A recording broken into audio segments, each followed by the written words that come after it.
that was an old-fashioned Rutgers win. It was fun to be a part of. And I'm proud of our football players. I'm proud of our coaches. You know, it says something about the DNA of this team, the toughness. You know, smart kids, smart coaches that stick together, and the unselfishness. That's the one thing that I'm most proud of, is how unselfish these guys are.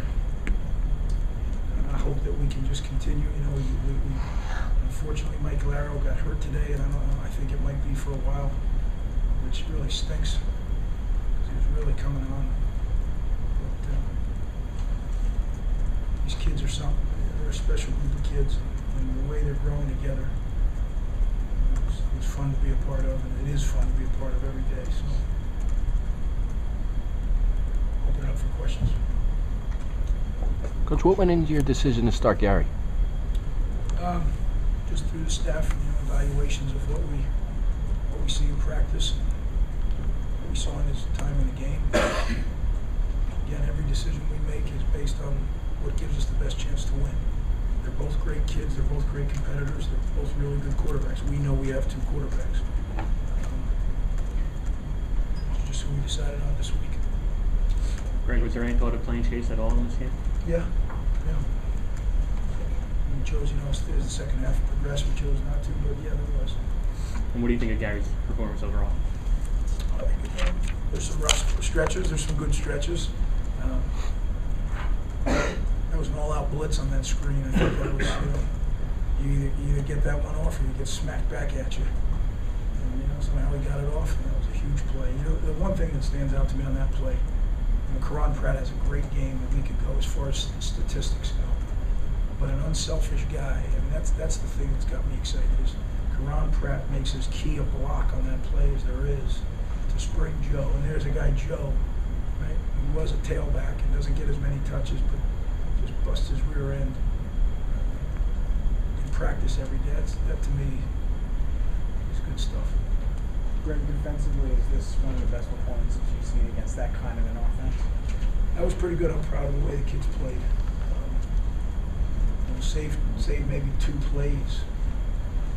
That was really good stuff. We lost our focus for a little bit there at the end of the third quarter, but they got it back, which I was glad to see. And I think they played a physically very aggressive type of football.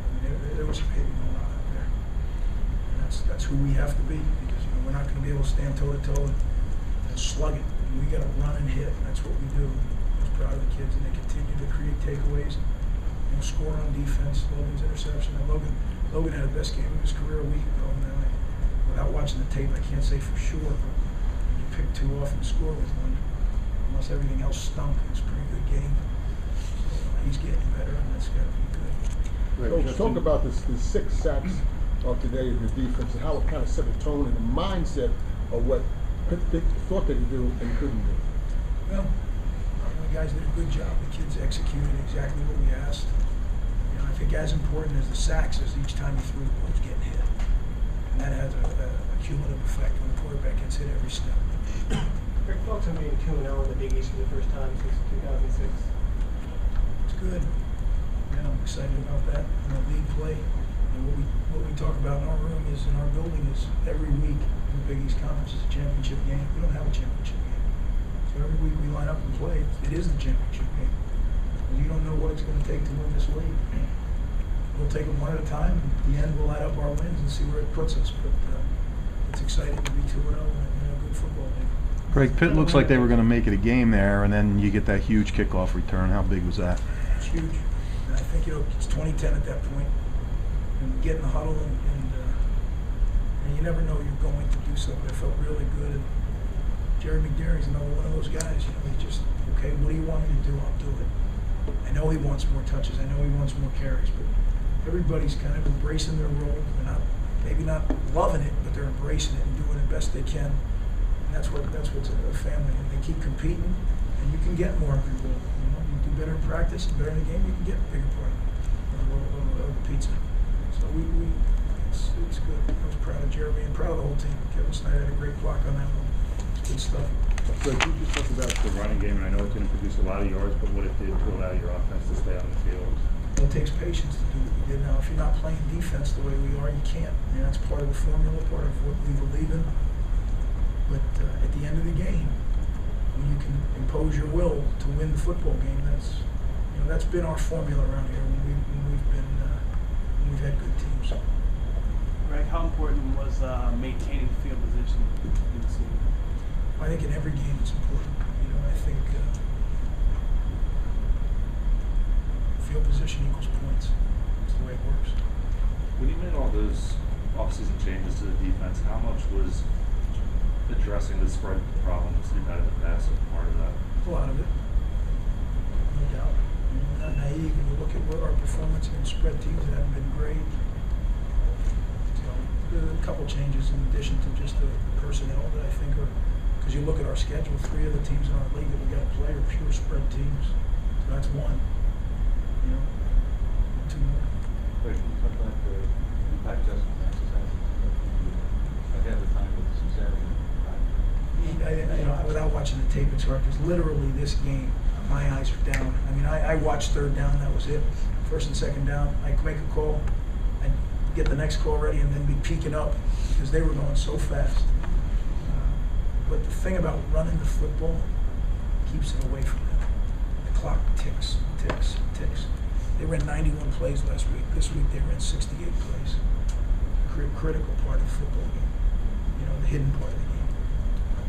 Are you finding that some of your in-game decisions are being dictated because of the way this team is played out with defense? You had a couple of in limbo situations. They're 4th and 4, and plus territory. We decided to punt. I guess it was the first half. Is that because you now have so much faith in your defense and your special teams, and you know you're going to get the ball back? I mean, it definitely influences your thinking of how you're going to play it. That's not just the season. It's in the game itself. You feel like you're. The scary thing this game is Ray Graham is a great football player, and you saw it, right? We kept him caged in, and then boom, he hits it. That's how good he is. And no matter how well you're playing, you never feel like you got it because they got a very dangerous player. Coach, you talked a little bit about having 2 good quarterbacks, but do you think there's value in having one guy from week to week who everyone looks at as the quarterback? Or Sure I do. And if that happens, that'll be great. And when it happens, that'll be great. I have no idea without looking at the tape and talking with Coach Signetti about where are we. So we'll evaluate the tape. We'll just go from there. But the one thing that you can see with Gary is he's never overwhelmed by anything. Okay, let's go, which is good. And Chase is the same, so we got 2 cool customers, which is good. Got time for 2 more questions. What grade is Gary going to start next week? We got to look at the tape. I have no idea. I got to stay up and play. Whatever gives us the best chance to win against Navy, that's what we'll do. I may make that announcement early. I may make it again at the end of the week. I have no idea without looking at the tape. Especially when you're calling defenses against a tempo like that. Like I probably missed half a dozen plays. Greg, you just talked about the decision to start Caleb at center, Ruck. We just felt like Caleb, with his experience, he's a grown man who's played a lot of football. Center is such an important position with communication. And as last week, there was a lot of odd to even to odd, all kinds of change, and this week was the same. And I think Caleb brings a little bit of a steadying force, but as you saw, we moved David out to left tackle, and he's competing with Andre Civil, and that'll continue. I was pleased with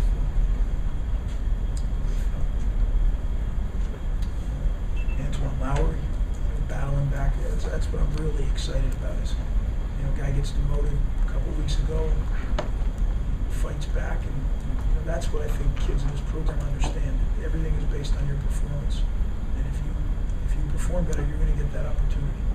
And I think that's good. I think that's healthy. Competition is good as long as the guys are unselfish, and at the end of the day, it's about us. It's about the team. It's about the family, and that's not easy to do in this day and age. So I look, take it day by day, but I really like the way they're from the beginning of the year till now, the way they're approaching it. We just keep doing it day by day.